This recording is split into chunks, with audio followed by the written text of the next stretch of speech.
in downstairs. I'm not sure what's going on. Yeah, not either. But I've been at 8U softball this morning, so I walked in and I smelled something that resembles chicken wings. I was like, gosh, I didn't know I was hungry, but now I'm There hungry. you are, okay, we'll let you eat. So there you go. And we have no refreshments, but anyway, what I want to tell you, Dr. Maddox, about this group is we have a group of ED students. They are all from the Florence City school system. It's the first group ever, the first cohort, so we're very, very excited. And we had worked pretty closely with Dr. Womack, pulling it all together. So, they're all administrators, special ed, career techs, special programs, assistant principals, and what I would want you to know about your speaker this afternoon, Dr. Kevin Maddox, has been in lots of different jobs in several different school districts. And it's not because he couldn't keep a job, but sometimes he was the person who was called to come in and make the difference and be the change agent and move along. So he is going to talk with you about challenges and opportunities and how he's done some organizational structure realignment, I think, especially at high schools. He is now the assistant superintendent for Homewood City Schools. So I'm going to let you take it over and tell them anything else you want to. Oh, wow. Well, first of all, thank you. I'm not accustomed to sitting down, but I'm going to here. So how are you guys delivering the course? Are you Well, just... we're going to them. Okay. This is their one day here because they've had library training, they've had their Moodle training, they've gotten their photo ID or student ID. Okay. But the rest of the time, we're going to them. Okay. Yeah. That's nice. How did you guys We are arrange that? sorry. That's awesome. Well, I'm honored that Dr. Cobia asked me to come today to share with you. I mean, this room is made up of individuals with lots of experiences, and I'm certainly not the expert on anything. All I have done is I've had some experiences, and some of them have been really, really positive, and some haven't. But I'd love to share some of those things with you. At any point, please feel free to interject, ask a question, make a comment, perfectly fine.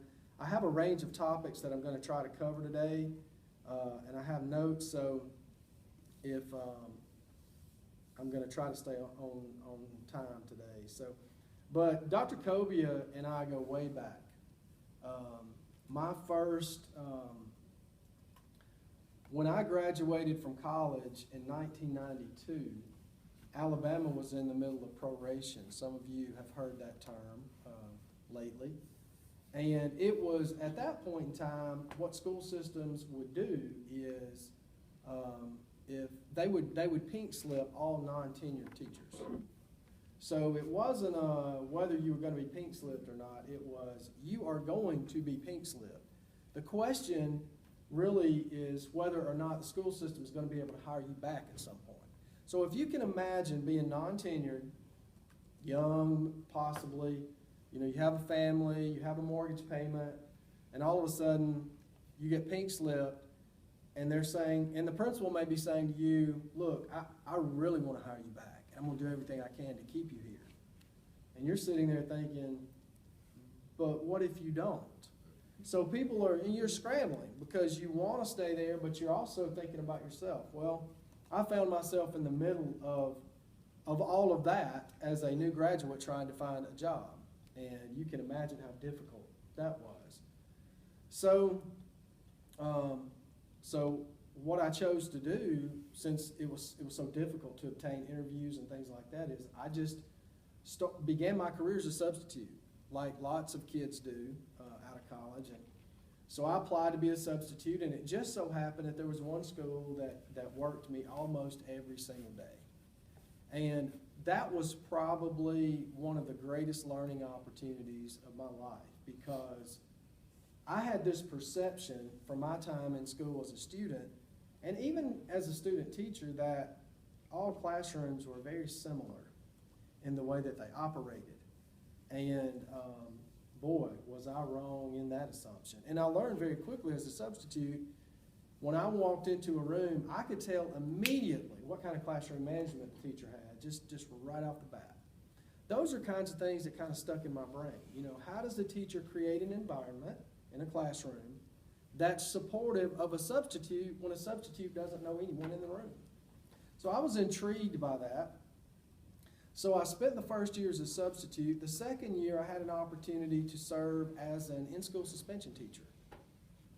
I use the term opportunity because, as you know, that is not a pleasant experience to have where kids are rolling through there with kids every day for different reasons. None of them want to be there.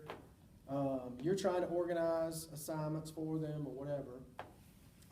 Had an opportunity to do that for a year. And then our paths crossed a year or two later when they opened in Talladega County an alternative school called Tri-Systems Learning Center, which was an agreement between all three school systems. The Department of Youth Services was involved, and it was and DHR, where they came together and said, you know, we have our own alternative school, but we need kind of another layer. We need an alternative school for kids that just can't function at a typical alternative school. So to make a long story short, I ended up working there for a couple of years, and it was during that time that Dr. Cobia, who was at the time at Pell City, came to visit. But we had lots of kids there, and that was the greatest learning experience of my life, the 2 years I was there. There is no question about it. Because as Ms. Morton was talking to you earlier about you got to find what makes them tick, it's difficult to do that with kids that are in a situation like those kids were. So I really was able to hone my skill set in terms of reading kids, reading people, and knowing how you're going to respond to me. You're going to respond to me completely differently. So I just learned how to interact with people based upon what their needs were. But I was there for 2 years, and then finally had an opportunity. Things had recovered enough to move into a school setting. And so I was hired as a teacher and a coach, and just really began my teaching career there. So I guess I would say the things that I learned early on before entering the classroom helped me learn, but also to appreciate the things that other people did that I never really had given much thought to.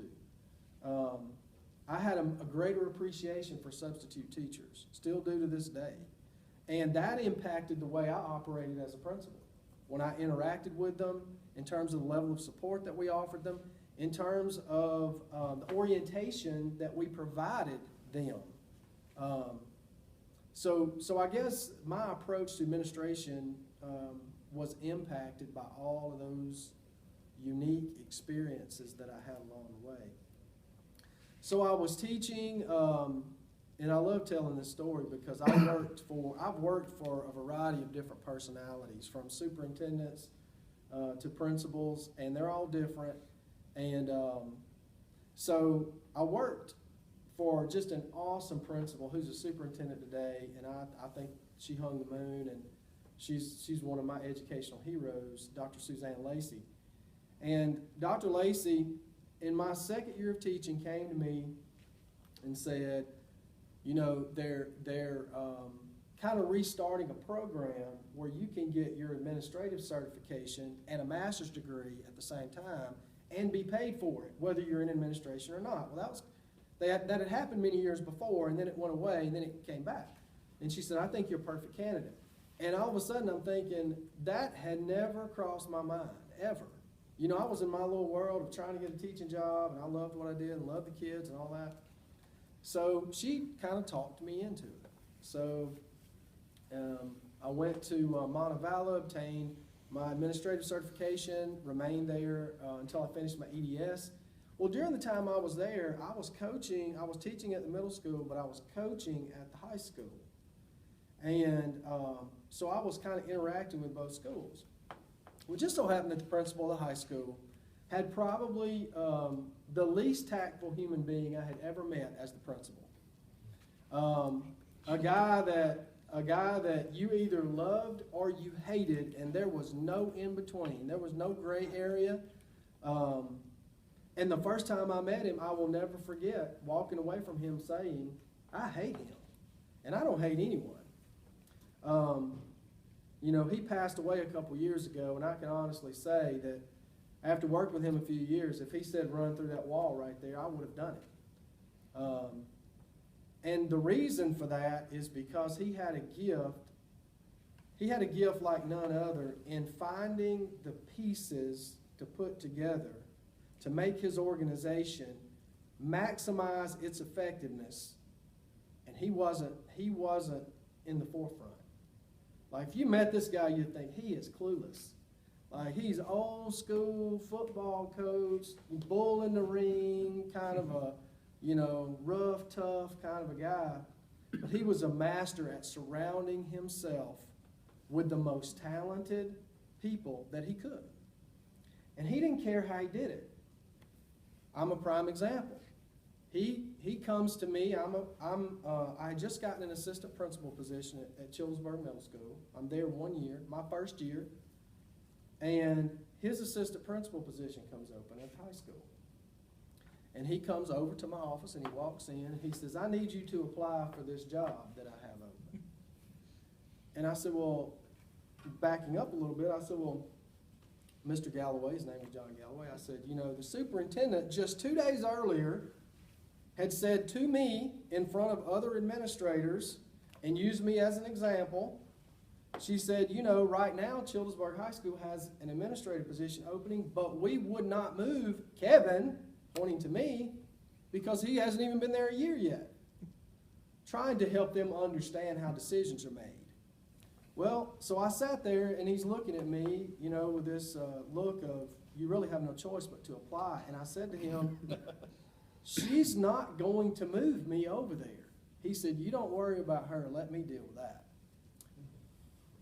Well, I didn't apply. And because the superintendent, you know, was a little more important than he was at the time. So I didn't apply. So they went through this interview process where they interviewed like 30-something people. They interviewed everybody. If you could chew gum and walk, they interviewed you. All right, so they interviewed all these people. So at the end of the interview, he goes through this 2-day process, and at the end of the interview, she says, okay, let's narrow it down to like 3 people. And so they start navigating this thing, and so they come up with a list of 3 people, and they say, well, John, of those 3 people, you know, who would you choose? He said, I wouldn't choose any of them. And so she's trying to, you know, she's trying to do it the right way and say, well, you know, I understand, you know, blah, blah, blah, but, you know, this committee has selected this group and blah, blah, blah. And he goes, I'm not selecting any of them. She said, well, who do you want? Well, he says me. She says, well, John, I can't do that. So he referred to this moment, and I'll share this with you, as a key tossing moment, okay? And there aren't many key tossing moments that you have in administration. But if you have a lot of leverage and you do a really good job, you can pull those keys out on occasion to your advantage. Well, the reason he could do it is because he could retire anytime he wanted. He had never been married, had more money than he could burn in 2 months probably, and he really didn't care. His key tossing moment means he takes his keys out of his pocket, throws them on the table and says, well, you can have the job then. If I'm not running my school, you can have it. So he pulls his keys out, tosses them across the table and says, well, that's fine. Y'all can hire you a principal too. That was his quote. So he walks out the door. And so she calls him later on. Just to make a long story short, a few hours later, my phone rings. The superintendent wants to meet with me. I go up there. She goes, we're moving you to Childersburg High School. And I knew what the key tossing moment was all about at that point. So what I learned in administration was, from a superintendent standpoint, she knows he's just hard-headed, stubborn, ornery. She knows all that stuff, but he runs a good school. So she had to decide, do I want him running a good school? Or, you know, am I going to back myself into a corner and force him to take someone? So she let me move anyway. So I was at Childersburg High School 1 year. And at the end of that year, I distinctly remember I was on an 11-month contract. Any of you on an 11-month contract before I make my next statement? You're safe. Go ahead. It is the worst contract that was ever invented. It was horrible because I felt like I worked 12 months a year and I didn't get any vacation time. So anyway, that's a whole sidebar story, but don't ever take an 11-month contract unless you just absolutely have to. But anyway, so I'm sitting on my front porch for the 2 weeks that I was out. Had I been on a 12-month contract, I would have been out 2 weeks as well, but that's a whole nother story. But, so I'm sitting on my front porch, the porch swing is swinging, I'm enjoying my 2 weeks off in the summer, and the phone rings, and it's the assistant superintendent, and she says, we would like for you to come to the board and talk to us this afternoon about a principal opening that we have. Well, I hadn't applied for anything, and so I said, okay. So I said, well, look, I'm in shorts and, whatever. What do I need? Just come on. It doesn't matter. Come on. I said, okay. So I showed up there. Well, what it turned into was an interview for a principal position. And for the first 30 minutes, I didn't even know where the principal position was, because we had like 8 high schools in our system, and I didn't know which one was open. I read through I tried to read between the lines, and I finally figured it out. But to make a long story short, at the end of the interview, they come to me and they offer me the job at a little school in Talladega County called Winterboro. At the time, it was a 312, almost a unit school. It was 312. And I grew up in Sylacauga, so I was familiar with Winterboro. I knew where it was. It's in the center of Talladega County. At the time, there was one small convenience store there. If you blinked your eyes, you missed it. It was one of those places. It got the most amount of traffic during race weekend when people were driving up Highway 21 headed to Talladega or coming back from Talladega. And so for the first time in my life, the assistant superintendent slides a contract over in front of me. Well, principal contracts was a new phenomenon at that time. And superintendents had contracts, but principals didn't, and I didn't know anything about negotiating a contract or whatever. But I did know what kind of job I had, and I knew that for them to be calling me, obviously, there's something they needed me to do. So, just to make a long story short, the first contract they slid over to me, I was like, I think I'll just stay where I am. But through our negotiations, eventually they made me an offer that I thought was fair. It wasn't, because looking back on it, they should have offered me a whole lot more money for what I had to do. But anyway, at the time I didn't know. So I called up my principal at the time, and I said to him, they've offered me this job. What do you think? And, I was hoping he would try to talk me out of it and say, that school's not in very good shape, and, you got a great job here, and when I leave in a few years, you can take over, and blah, blah, blah, blah. And he said this, he asked me the simple question. He said, well, do you want to be a principal? I wasn't expecting that. And I said, yeah. He said, well, take it. And so I took it. And it was the best decision that I've ever made, but it was the toughest job I've ever had. And I was only there for a short period of time. Just to give you an idea about this, I'm running a check on my time here so I know where I am. I pull up at the school, just to give you a little background, I pull up at the school. This is July the 17th. School starts in about 2 weeks at that time. So I pull up at the school, and Dr. Cobia was close by, so she kind of remembers this. The grass was over knee high all around the school. And the school had 30 acres or so. And the grass was knee high. There wasn't a custodian at work. The assistant principal had gone to Cozumel, fallen, broken her elbow. She was out. The counselor was on maternity leave. This is a small school now. That's about it for staff members that work 12 months. I had a secretary, wonderful secretary that was there. And I literally walked in. I had no idea what I'd got myself into. So I walk into the building, and the building had been turned into, Winterboro has rock on the outside of the school. If you've ever driven by it has rock on the outside. And the people in community can tell you who hauled the rock to the school to build it. Well, they were putting in these central air units for each room, and they had to go to protect the rock.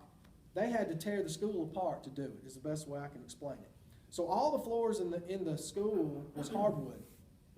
So they had plywood taped down to the floor. All the ceiling tiles in the school were out, all of them. The lunchroom was a sheet metal shop. I mean, if you walked in there, you would have thought, oh my God, this is a sheet metal shop. Just fragments, shavings everywhere. The building was a mess. It was just nasty. That's the best way I can put it.